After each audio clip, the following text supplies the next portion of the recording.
오늘 우리에게 주신 하나님의 말씀 읽고 은혜 나누겠습니다. 마태복음 8장 23절에서 27절. 네.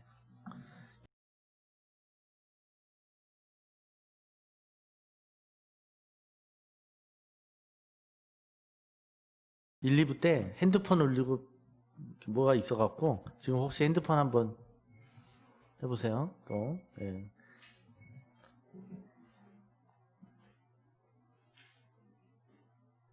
누구시지? 어? 시연자매님. 네.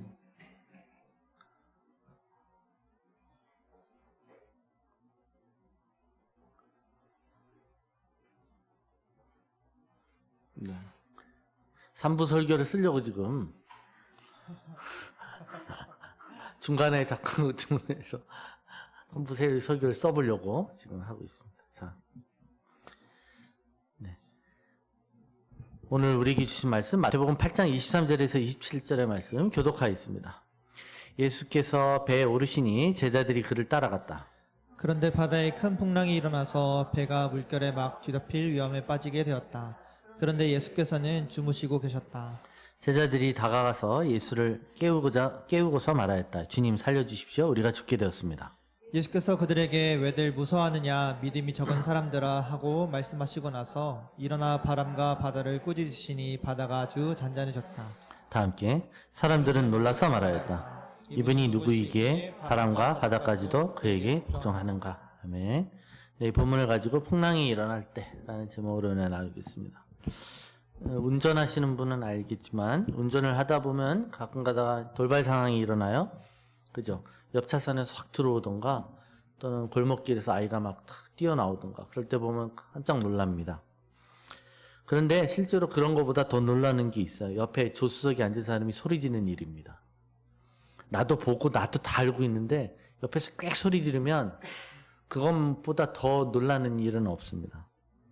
그죠? 어떻게 보면 운전자에 대한 신뢰가 없을 때 소리 지르는 것 같기도 하고 운전자가 자기가 보는 걸 못 본다고 생각했을 때 소리 지르는 것 같기도 해요. 근데 바로 이제 그런 일들이 우리 신앙생활에 일어나는 것이죠. 예수님은 예수님을 따르기 위한 제자도를 설명하셨어요. 나를 따르려거든 나의 제자가 되려거든 자기를 부인하고 자기 십자가를 지고 나를 따르라고 하셨죠. 그것이 바로 제자가 되는 길이었습니다. 그것은 바로 다름이 아닌 머리 둘 곳조차 없는 그런 삶을 살 각오가 되어 있어야 되고 무엇보다도 우선순위에 하나님 나라를 위해서 다른 것을 앞서오지 않겠다라는 결단이 있어야 된다라고 말씀하셨습니다. 그러므로 제자가 되는 것에 대한 막연한 환상이 놓치지 않으려고 하는 두 마리 토끼를 다 잡으려고 하는 사람들은 예수님의 제자가 되기에는 좀 부적절하다는 말씀을 이미 경고하신 것이죠. 그게 바로 우리가 전주에 묵상한 마태복음 8장 앞절의 문맥입니다. 근데 마태는 바로 그 이야기 다음에 이 풍랑잔잔의 일화를 소개하고 있죠. 단순히 기적에 대한 열거가 아니라 앞에서 말한 제자도의 관점에서 이 말씀을 보기를 원했기 때문에 이 일화를 소개하는 것입니다. 즉 풍랑이 일어났을 때 마땅히 보여야 할 제자로서의 믿음이 있다라는 거예요. 그런데 제자들이 그 믿음을 보여주지 못했죠. 그래서 제자라면 이때 이렇게 반응했어야 된다라고 하시는 그런 맥락에서 오늘 이 본문을 저와 여러분이 읽어야 되는 것입니다. 예수님은 오늘 제자들이 보인 반응에 대해서 그들을 책망하고 계세요. 그러니까 여러분 책망하신다라는 것은 보통 예수님은 책망 잘 안 하시잖아요. 그죠? 마귀를 책망하고 어둠을 책망하는 거지 하나님은 자신의 백성들을 격려하고 위로하고 권면하셨습니다. 근데 지금 자신의 제자들을 책망하신다는 거예요. 근데 성경에 보면 제자들을 책망할 때는 항상 같은 맥락이에요. 그거는 예수님이 그들에게 뭔가 기대할 만한 무슨 어떤 열매가 있거나 믿음의 수준이 있는데도 불구하고 그들이 그런 믿음의 수준을 마땅히 보여주지 못할 때 책망하시는 것이죠. 즉 풍랑이 일어날 때 제자들이 보인 반응은 예수님이 기대하는 믿음의 반응에는 모자랐다는 겁니다. 그러면 제자들이 마땅히 풍랑이 일어났을 때 보여야 될 반응은 무엇일까요? 네, 그걸 오늘 저와 여러분이 묵상할 건데요. 여러분 우리 삶 가운데 풍랑이 일어나요. 그죠? 안 일어나는 사람 없어요. 반드시 일어나고 누구에게나 찾아옵니다. 그래서 우리는 이 풍랑에 대해서 어떻게 대처하고 어떻게 반응해야 될지를 오늘 잘 결단했으면 좋겠습니다. 먼저 오늘 제자들이 경험한 풍랑은 그 중에서도 강도가 아주 센 풍랑 중에 하나였다는 겁니다. 24절부터 보면 바다에 큰 풍랑이 일어나서 큰 풍랑이 일어나서 배가 물결에 막 뒤집어질 위험에 빠져 있을 때 예수께서는 주무시고 계셨다. 제자들이 다가가서 예수를 깨우고서 말하였다. 주님 살려주십시오. 우리가 죽게 되었습니다. 갈릴리 호수에 큰 풍랑이 있었대요. 근데 이것은 주로 자주 있는 일이긴 했어요. 왜냐하면 여러분 갈릴리 호수는 사해만큼은 아니지만 되게 낮아요. 그 해수면은 그렇게 높지 않죠. 근데 북쪽에 헐몬산이라고 있죠. 헤르몬산. 헐몬산에 이슬이 있다고 그런 것처럼 헐몬산은 높은 곳에서 기압차로 인해 갑자기 이제 그 기압이 확 변하면서 우리나라의 무슨 높새바람처럼 이게 확 떨어지는 그런 게 있어요. 그래서 가끔가다 갈릴리 이 호수에 너무 넓어서 바다라고 불려지는 이곳에 가끔가다가 이제 풍랑이 일거나 했었던 것입니다. 풍랑이 보통 낮에 일어요. 그래서 낮에. 그래서 이 갈릴리에서 어부로 사는 사람들은 낮에 고기를 잡는 게 아니라 주로 물결이 잔잔한 밤에 고기를 잡았던 것이죠. 그래서 예수님께서 베드로한테 우리 다시 한번 나가서 고기를 잡자 했을 때 베드로가 하는 말이 있잖아요. 내가 밤새도록 그물을 내렸었습니다. 근데 한 마리도 못 잡았는데요. 라는 이유가 그래요. 주로 어부들은 어두컴컴할 때 밤새도록 물결이 잔잔할 틈을 타 고기를 잡았던 것입니다. 그런데 오늘 본문에 나온 풍랑은 그것과는 좀 사뭇 질이 다른 풍랑이었어요. 여기 보면 큰 풍랑이라고 돼 있죠. 이 풍랑 세이스모스, 메가스라는 건 메가, 크다는 거고 큰 놀이 일어났다 그래요. 이 세이스모스라는 것은 단순히 놀이 아니라 지진이라는 뜻이에요. 그러니까 이 풍랑의 원인이 지진이었다는 거죠. 여러분 지진이 일어나면 쓰나미가 일어나죠. 그러니까 바람에 의한 풍랑도 있지만 땅이 요동치면서 일어나는 그런 출렁임이 있었다는 거예요. 여러분 바람도 세게 불고 또 땅도 흔들려요. 그럼 얼마나 이게 공포스럽겠습니까? 이 갈릴리에서 삶의 터전을 일구고 또 거기서 먹고 살던 제자들에게는 이것이 그렇게 무시할 만한 일이 아니었다라고 말하는 겁니다. 여러분 이 배에는 적어도 12명의 제자가 있었을 테고 그 12명의 제자들 중에는 어부 출신이 4명 정도는 있어요. 그죠? 우리가 잘 아시지만 12명 중에 안드레, 베드로, 그 다음에 야고보와 요한 다 어부 출신입니다. 예수님이 나를 따라오너라 했을 때 그물과 배를 버려두고 예수님을 따랐던 사람들 아닙니까? 그러니까 배와 물에 대해서는 전문가가 적어도 4명 이상 있는 배였다는 거예요. 베테랑이 이렇게 있어요. 그래서 노를 젓는 법도 알고 이 바람이 불 때 어떻게 뒤집어지지 않는 법도 너무나도 잘 알고 있어요. 그런데 이 전문가들조차도 지금의 상황을 우리는 이제 죽게 되었다라고 판단할 정도의 위기가 왔다는 거예요. 그들이 자신들의 인간적인 수단을 다 써보고 이건 안 되겠다 이제 우리는 꼼짝없이 죽게 되었구나 라고 느껴졌을 때 예수님을 깨우면서 부르짖습니다. 예수님, 우리가 죽게 되었습니다. 그러니까 이 두려움이란 단순히 안 좋은 일을 경험할 것인 게 아니라 이제 여러분 이 배가 물 위에 떠져 있는데 이 배가 뒤집어지고 이제 침몰할 것에 대한 그것이 불보듯이 뻔할 때 느끼는 두려움입니다. 두려움이에요, 두려움. 여러분 이 두려움을 한번 상상해 보십시오. 사람들은 일부러 두려움을 또 경험하고 싶어서 찾아다니기도 하죠. 스릴 아니에요, 스릴? 스릴과 서스펜스. 네? 그래서 롤러코스터를 일부러 타기도 하죠. 그죠? 두려움을 한번 느껴보겠다는 거예요. 그러나 실제로 두려움이면은 안전한 게 있잖아요. 안전바가 있고, 안전벨트가 있어. 근데 이건 상황이 틀린 거예요. 아무리 익스트림 스포츠를 즐긴다고 해도 이거는 죽는 게 보장돼 있고 죽는 게 확실할 때는 그 공포와 두려움은 다른 것이죠. 그럴 때 이들이 어떻게 반응하냐라는 겁니다. 여러분 침몰하는 배에서 이제 우린 꼼짝없이 죽게 되었구나라고 했을 때 두려움을 한번 상상해 보신 적이 있어요? 우리는 솔직히 몇 년 전에 그걸 간접적으로 경험한 적이 있죠? 세월호 사건입니다. 배가 가라앉을 때 그 안에서 아무데도 나갈 수 없이 그 공포 속에 있었을 때의 두려움이 있잖아요. 학생들의 모습이라면. 아마 제자들이 지금 예수님을 찾아왔을 때는 절대 그것보다 못지않은 두려움 속에 예수님을 깨운 것입니다. 그런데 역설적으로 바로 그때 주님은 불안해하는 그들과는 다르게 주무시고 계셨다라고 말합니다.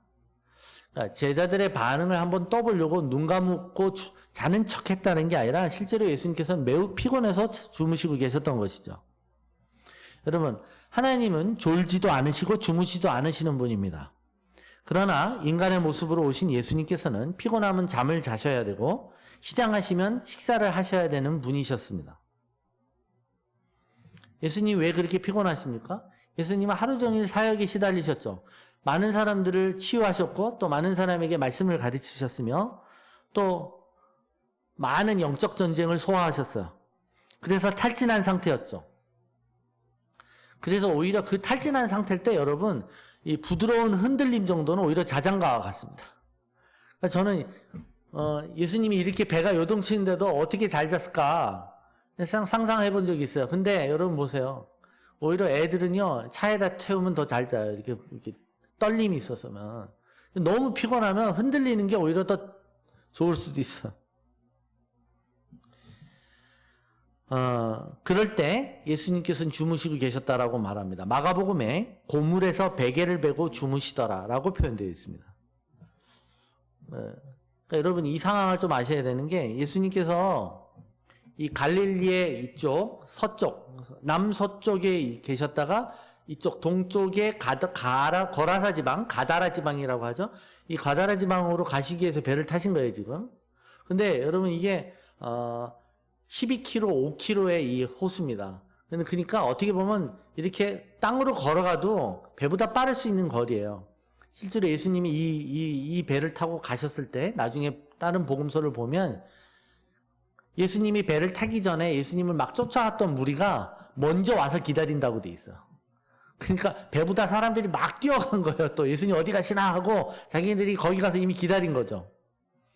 그러면 굳이 예수님이 배를 타신 이유가 뭘까요?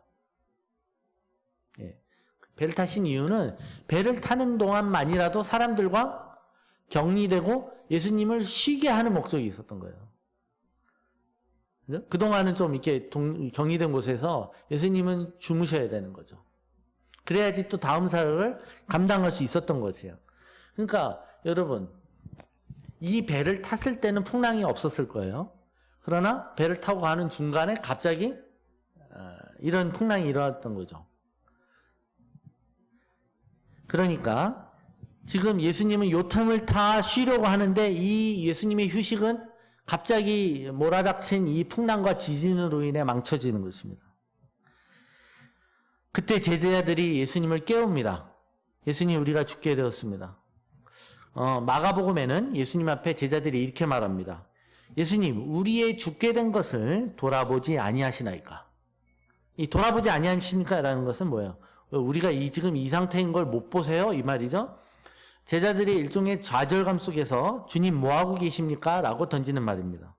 도대체 하나님은 내가 이 지경이 되도록 뭐 하시는 거야? 하나님은 왜 이런 상황에 자고만 계시다니? 야속함이 있고 또 하나님이 나를 보호하시고 나의 목자라면 지금 직무유기하시는 거 아니에요? 라는 일종의 불평과 분노의 부르짖음이 섞여 있는 말입니다. 그런데 우리도 살다 보면 이럴 때가 있다는 것입니다. 종종 어려움이 닥칠 때 우리는 하나님이 우리를 조금 내팽개치거나 방관하고 계시다는 느낌을 가지죠. 그리고 하나님이 우리 상황을 전혀 인지하고 못하고 계시는 것처럼 내가 가는 이 발걸음이 갈지자로 흔들리고 있는데 도대체 하나님은 나를 붙잡아 주지 않고 뭐하고 있나 라고 원망스러운 그런 푸념과 그런 탄성을 주님께 부르짖을 수 있습니다. 근데 그때 바로 예수님께서 깨어나시죠. 그러니까 예수님은 광풍의 그 몰아치는 소리 때문에 깨어난 게 아니라 제자들이 예수님 살려주세요라는 말에 깨어났던 것입니다. 그리고 깨나고 나서 바람과 바다를 꾸짖으십니다. 여러분, 바람과 바다를 꾸짖을 때 막 소리 지르지 않았을 것 같아요. 한번 상상해 보세요, 예수님이. 어? 그죠? 조용해, 잠잠해, 아마 한두 마디 하셨을 것 같아요. 그랬더니 그 소란스러웠던 바다의 그 요동이 갑자기 순식간에 잔잔해졌을 것입니다. 성난 파도와 풍랑을 꾸짖으셨다고 기록하고 있습니다. 성경이 이렇듯 꾸짖으셨다라는 것, 어떤 대상을 인격화해서 표현할 때는 그 대상의 배우에 인격이 있다라는 얘기예요. 그러니까 베드로의 열병을 꾸짖으셨다라는 것은 열병을 인격화하는 거고, 그 열병의 배우에 어둠에 병마가 있었다는 걸 암시하는 것처럼 이 풍랑을 일으킨 배우에도 어둠에 영이 있었다는 걸 암시하는 거예요. 그도 그럴 것이, 예수님이 지금 이 배를 타고 가려고 하는 사역이 뭐였는지 아시죠? 예. 군대 귀신 들린, 거라사 귀신 들린 자를 위해 가는 거예요. 그리고 다시 오거든요. 뒤에 보면 동선이. 예수님은 지금 갈릴리 동쪽으로 가신 이유는 오직 그 군대 귀신 들린 자를 해방시키기 위해서 가신 거예요. 여러분, 그것이 우리 삶 가운데 이루어지는 때 원수들은 그걸 가만히 있지 않죠. 그래서 예수님 그때 공격하는 거죠. 근데 실제로 이런 일들은 비일비재하게 일어납니다. 우리 삶 가운데 이런 영적인 싸움, 특별히 이렇게 인카운터를 하려고 할 때 그 말들을 조금 조심스럽게 말해야 될 필요가 있어요. 조심스럽게. 아마 여기서는 영적으로 감지해서 그렇지만 우리가 보통 이런 사역을 할 때는 여러분 아실지 모르지만 이렇게 전화도 잘 안 해요. 그런 사역이 이럴 때 알겠다고 하고 말하지 않아요, 저도. 왜냐면 제가 어느 날 어떻게 해서 가겠습니다, 뭐 할 때, 뭐 이렇게 할 때 좀처럼 말하지 않아요. 왜냐면 그거 말을 하면 그걸 듣고 회방을 놓기 때문에. 그리고 그 사역을 하러 가는 동안은 되게 운전대도 조심히 잡습니다. 공격이 많기 때문에 그래요. 그거는 이런 사역을 하는 사람들에게는 너무나도 잘 아는 진리죠.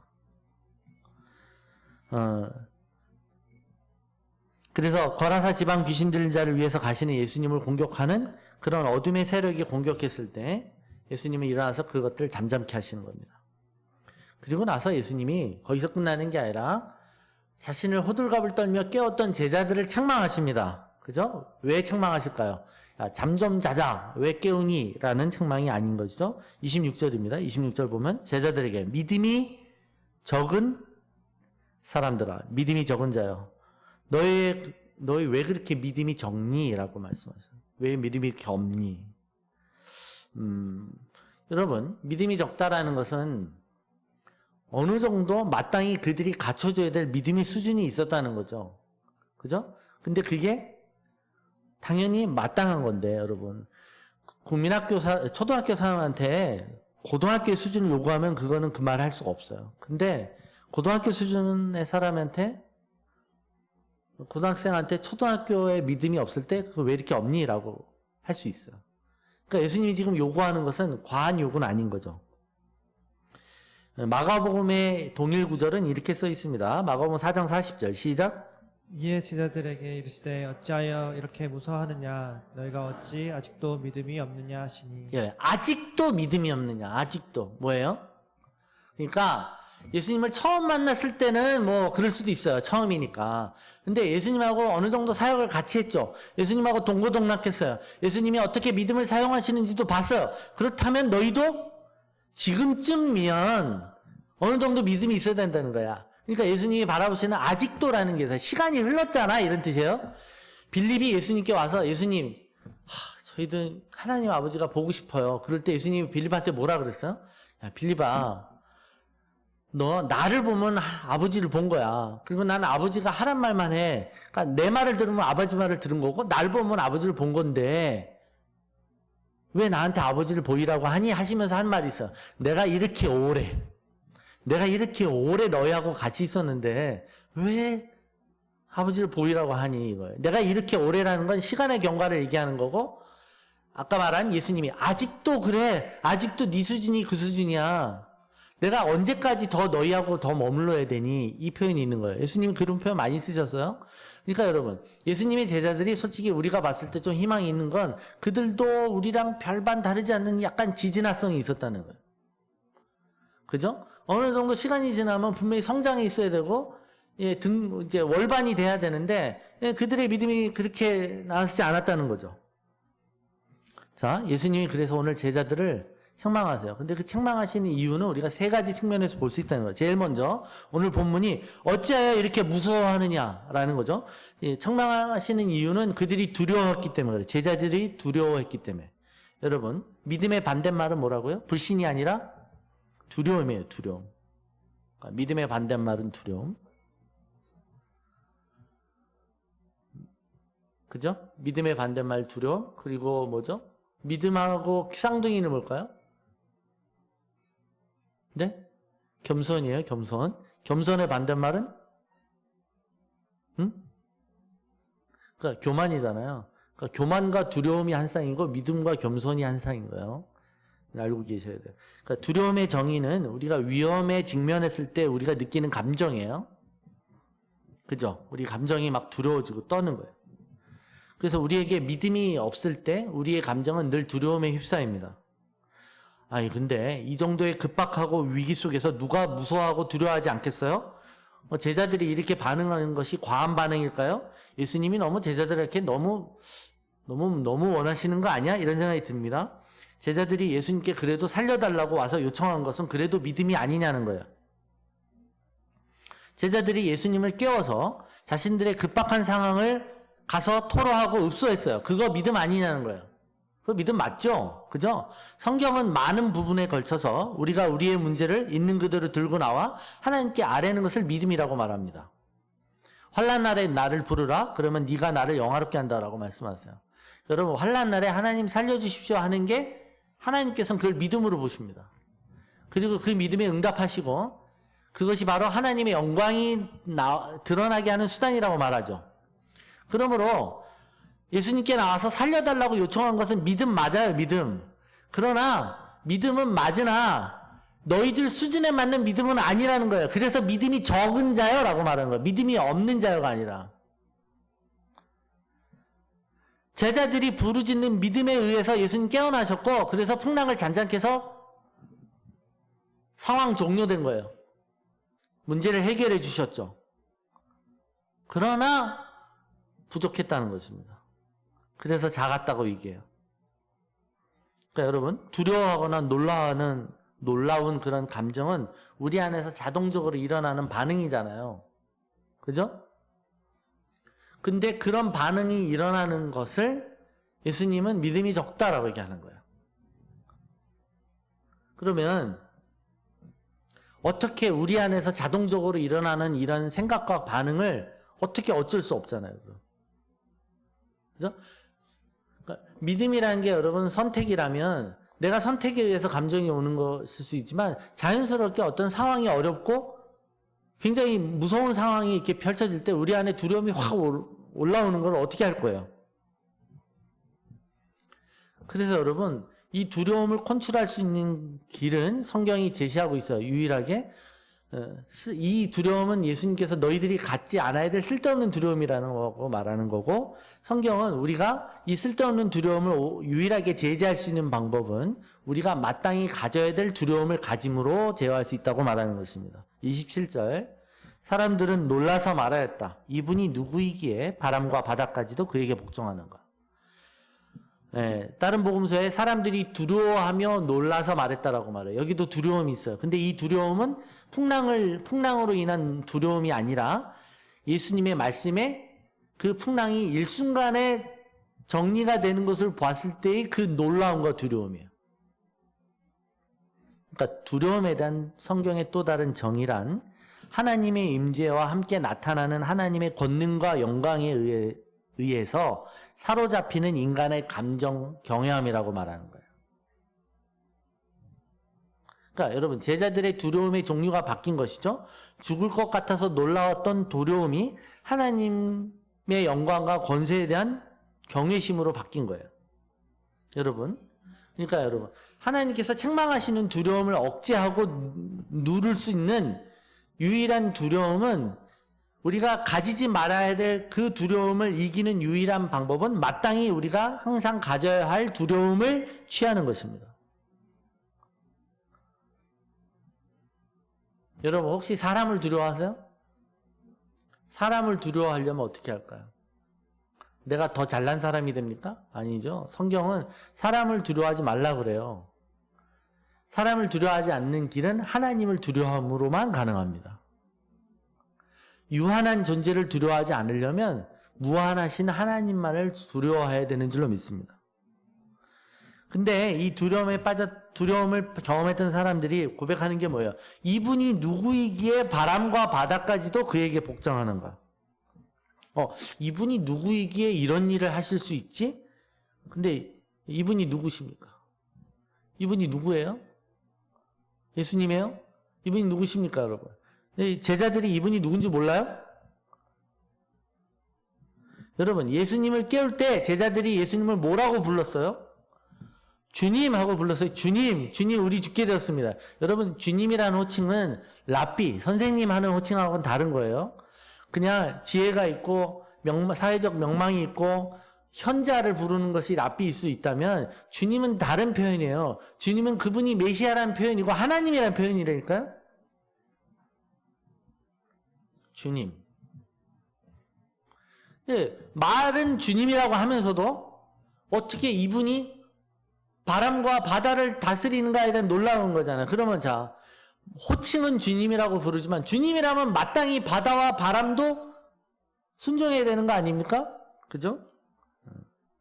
그러니까 여러분, 지금 제자들의 호칭과 이 실제가 맞지 않아요. 그들이 부르는 호칭과 그들이 가지고 있는 두려움이 이게 맞지 않는다는 거예요. 그러니까 여러분, 우리는 하나님이라고, 하나님 옆에 주님이라고 쓰고 실제로는 다른 것으로 읽을 수 있어요. 그러니까 예를 들어 이거예요. 제가 우리 믿음을 설명할 때 예수님이 앞에 백부장 믿음이 있었잖아요. 백부장.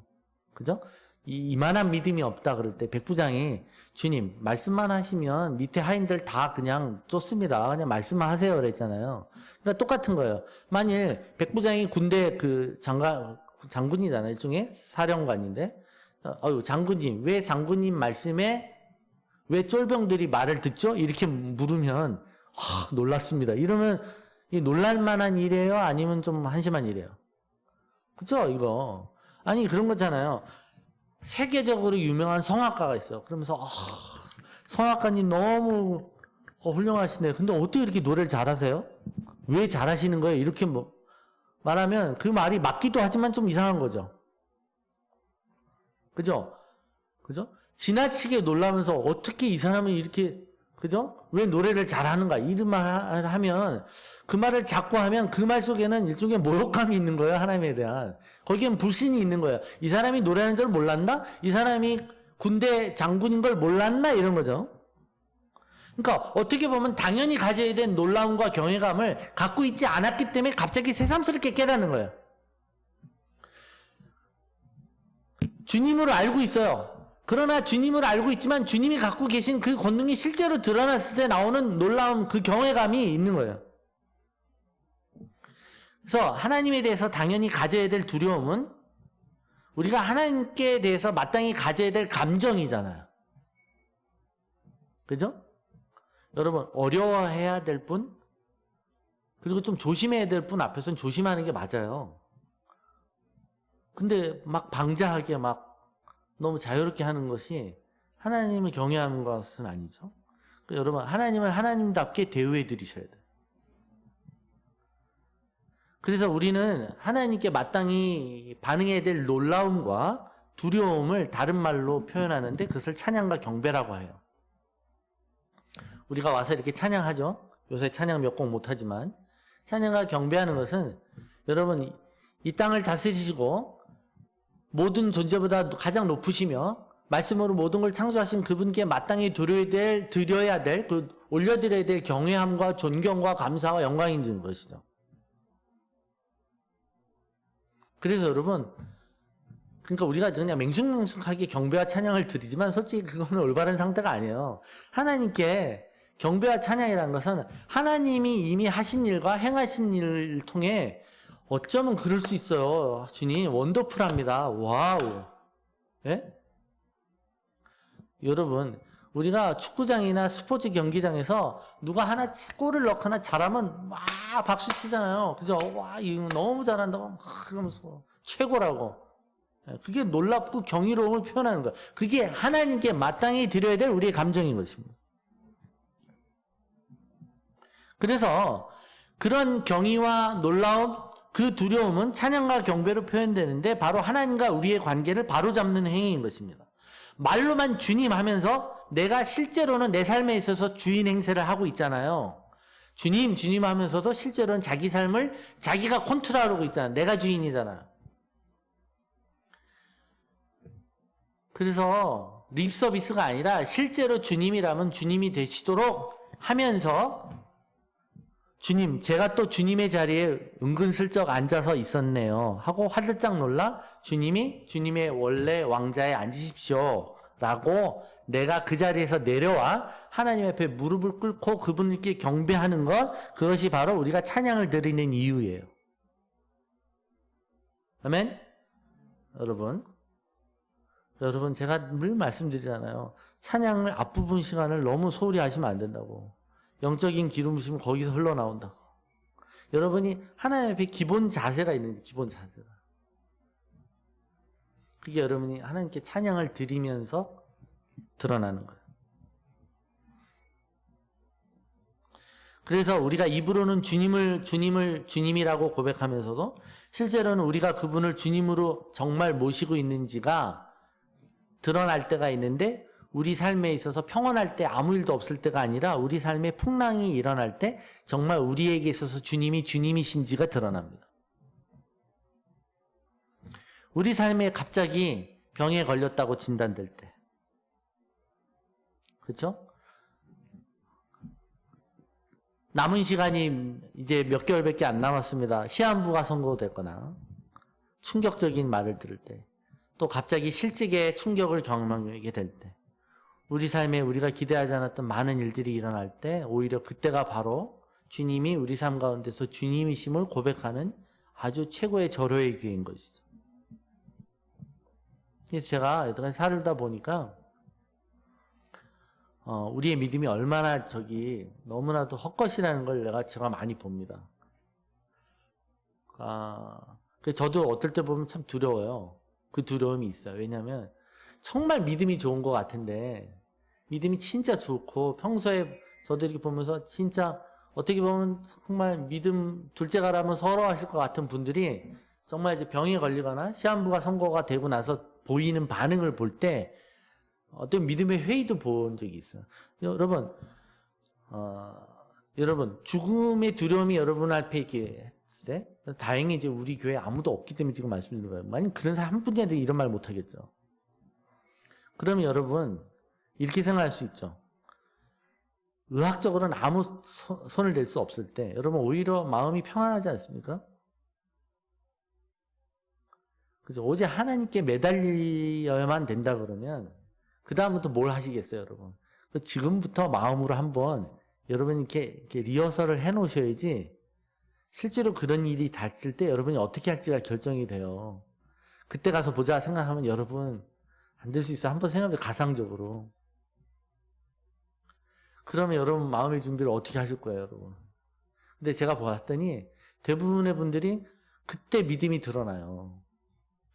굉장히 두려워하시는 거죠. 굉장히 두려워하고 이걸 그냥 편안하게 만약 이게 정말 하나님의 부르심이라고 하면 편안하게 받아들이면 되고, 또 하나님의 때가 아닌데 원수가 공격하는 거랑 우리가 대적하면 되는 거예요. 그렇든 저렇든 우리는 뭐 할 수 있어요? 평안을 유지할 수 있어요. 그런데 그러지를 못해요. 대부분 어떻게 하냐면 와서 예배드리고 하나님께 붙잡고 하나님께 매달리고 하나님께 그냥 맡기시면 좋겠습니다 해도 다 어디든 가요. 어딘 가서 뭐 먹으면 낫는데더라, 뭐 어디 가면 낫는다 하면서 온갖 수를 다 써보는 거죠. 그걸 하지 말라는 게 아니라 그때 모습을 보면 우리가 정말 믿음이 있느냐가 드러난다는 거예요. 여러분 믿으세요? 여러분이 믿는다는 걸 뭘 믿는다는 거예요?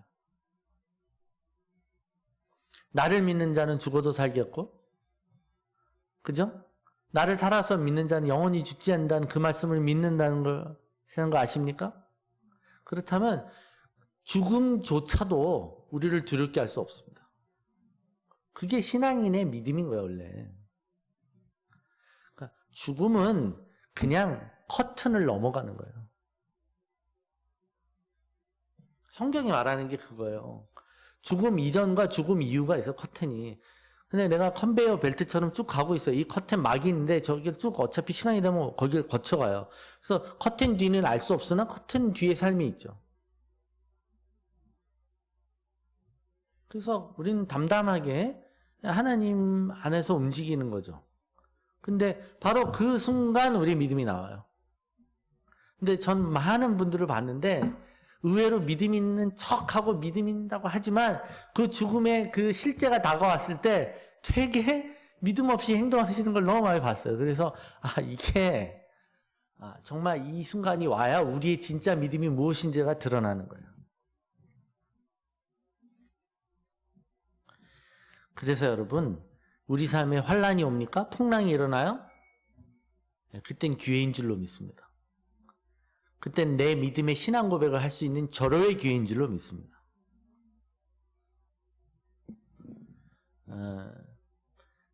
예수님께서 제자들을 책망하신 이유 첫 번째, 그들이 두려워했기 때문에 그렇습니다. 어찌하여 두려워하느냐? 그 다음 예수님이 제자들을 책망하신 두 번째 이유는 그들이 주님이 어디 계신지 바라보지 못했기 때문에 그렇습니다. 자, 주님이 어디 계신지 그들이 바라보지 못했어요. 여러분, 주님을 바라보는 걸 뭐라 그래요? 믿음이라고 그래요. 믿음의 정의는 항상 제가 하나님을 바라보는 거예요. 바라본다는 게 뭐죠? 여러분 바라보세요. 지금 하나님 어디 계세요? 마음으로 바라보죠. 주님이 어디 계신지 찾고 있는 거예요. 바라본다는 것은 의식하는 거예요. 그죠? 여러분 지금 여러분의 가족들을 한번 찾아보세요. 의식해보세요. 바라보세요. 여러분의 가족, 여러분의 배우자, 여러분의 부모님,